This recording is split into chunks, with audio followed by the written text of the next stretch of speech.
Bem, Dr. Rodrigo, existem algumas evidências, eu creio, que o mundo diz que é preciso fé para acreditar, mas na realidade existem algumas provas arqueológicas. Por exemplo, Adão e Eva. Muitas pessoas dizem, não, para acreditar em Adão e Eva é preciso ter fé. Mas será que existem provas, evidências, quem sabe, arqueológicas da existência de Adão e Eva, do dilúvio? Aliás, aqueles primeiros capítulos lá do livro de Gênesis, que o mundo aí diz, não, isso é fantasia, isso é elemento de... Vocês precisam ter fé, mas será que existem algumas evidências de que aconteceram esses acontecimentos que a Bíblia declara lá no começo da Bíblia? Em primeiro lugar, Bill, vamos definir academicamente o que é evidência. Às vezes as pessoas não entendem bem o sentido de evidência. Pensam que evidência seria um DNA de Adão, um pedaço da orelha dele, a foto ossada. Não é assim que a gente trabalha com o método científico. Evidências são elementos que aparecem num determinado campo e que me permitem construir hipóteses de trabalho em cima daquilo.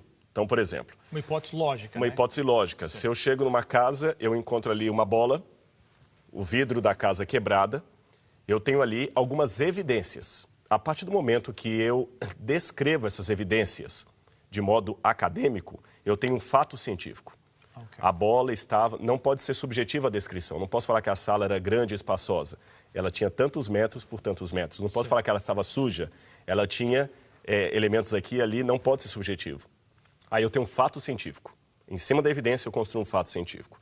Depois que eu descrevi o fato científico, eu posso começar a ter interpretações. Okay. Então, se existem 2 ou 3 interpretações em pé de igualdade para explicar aquele fato que eu não presenciei, eu chamo isso de hipótese de trabalho. Okay. Uma hipótese. Se eu só tenho uma forma de explicar aquele fato e nenhuma outra igual, eu já vou um passo além, eu tenho uma teoria. Okay. Se eu consigo repetir o processo em laboratório e observá-lo, eu tenho uma lei. Então, essas coisas são importantes. As pessoas misturam hipótese com teoria como sendo... Não é a mesma coisa. Então, é uma progressão de hipótese... Até chegar à lei. Então, nós temos a evidência, nós temos o fato científico, hipótese de trabalho, teoria, lei. Okay. Agora, quando eu estou falando de história, eu não posso falar de lei, porque eu não posso repetir a história em laboratório. Certo. Eu fico mais no campo das evidências, subo no máximo até a hipótese. Evidência, fato científico e hipótese. Então, vamos pegar as evidências. Eu trouxe aqui comigo, gostaria de mostrar para você, Bill, e para as pessoas que estão em casa. Esse aqui é um tablete cuneiforme. Esta aqui é uma cópia. O original está no nosso museu lá no Brasil, eu não poderia trazer. No Museu do Louvre você tem vários tabletes desses, no Museu Britânico você tem, no Museu Metropolitan Museum de Nova York. Aqui você tem das primeiras formas de escrita da humanidade. Quando a humanidade começou a produzir os seus primeiros documentos em escrita cuneiforme, a primeira civilização surgiu, e qualquer acadêmico de história vai reconhecer isto, a primeira civilização do mundo surgiu na Mesopotâmia, onde hoje seria o Iraque, o conturbado Iraque. Ali foram as primeiras civilizações. E a primeira cidade que surgiu como civilização foi justamente a cidade de Eridu. Agora vamos raciocinar de uma maneira quase de detetive. Okay. Se a história de Adão e Eva for verdadeira, porque eu já tenho um testemunho dela escrito aqui na Bíblia. Certo. Falta verificar se esse testemunho procede ou não. Se essa história for verdadeira, Adão e Eva estariam no topo genealógico de todas as nações do mundo. Concorda comigo? Lógico. Eu estou trabalhando com 50% de chance de Moisés ter escrito uma mentira ou ter escrito uma verdade. Certo. Se for verdade, aqueles primeiros povos que surgiram ali eram descendentes de Adão e Eva. Lógico. E cronologicamente falando, também estariam próximos a Adão e Eva pela cronologia bíblica.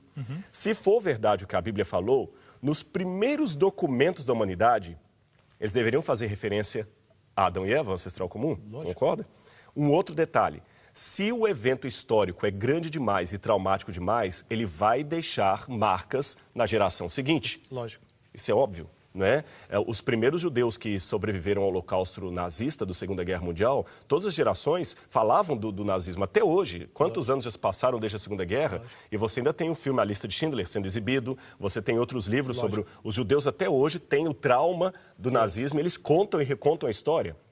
Então, da mesma maneira, se aqueles elementos de Gênesis 1 a 11 ocorreram, um dilúvio catastrófico, a expulsão do casal, do paraíso, do Éden, eram coisas que deveriam estar na memória do povo. Terceira regra, antes de nós avaliarmos as evidências. À medida que a história vai passando, ela vai se mitologizando.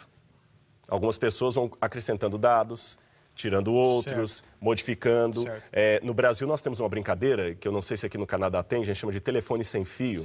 Vai falando em ouvido, Vai falando e chega distorcido. Porém, apesar de chegar distorcido, alguns elementos da história original permanecem. Então, minha pergunta é, quais foram as primeiras histórias que as primeiras civilizações do mundo contaram? Elas remetem a Adão e Eva e é incrível. Apesar do telefone sem fio ter ocorrido, todas essas histórias contam algumas coisas fantásticas. Por exemplo, eu disse que a primeira cidade foi a cidade de Eridu. Quando escavaram tabletes em Eridu, ou Uruk, que era outra cidade próxima, a própria cidade de Ur, tabletes datados do 3º milênio a.C., as primeiras inscrições da humanidade lá dizia o seguinte: nós somos descendentes daqueles que viveram no paraíso idílico de Dilmun. Sério? Dilmun. Nós viemos daqueles que vieram de Dilmun. Dilmun, em sumeriano, significa terra do sol nascente, terra do Oriente. A Bíblia fala que o Éden foi plantado na banda do sol nascente. E mais, a região onde ficava Dilmun era chamada em sumeriano de Edenu, ou Idim. Idim, ou Edenu, mesmo para quem não sabe sumeriano, é muito próximo foneticamente da palavra hebraica Éden. E o primeiro homem que habitou, e eles construíram a cidade depois dali, a cidade de Eridu, que eles falavam que eram descendentes desses. Esse primeiro homem que habitou ali chamava-se de Adapa. Adapa. Noutros tabletes chamado de Admuzi.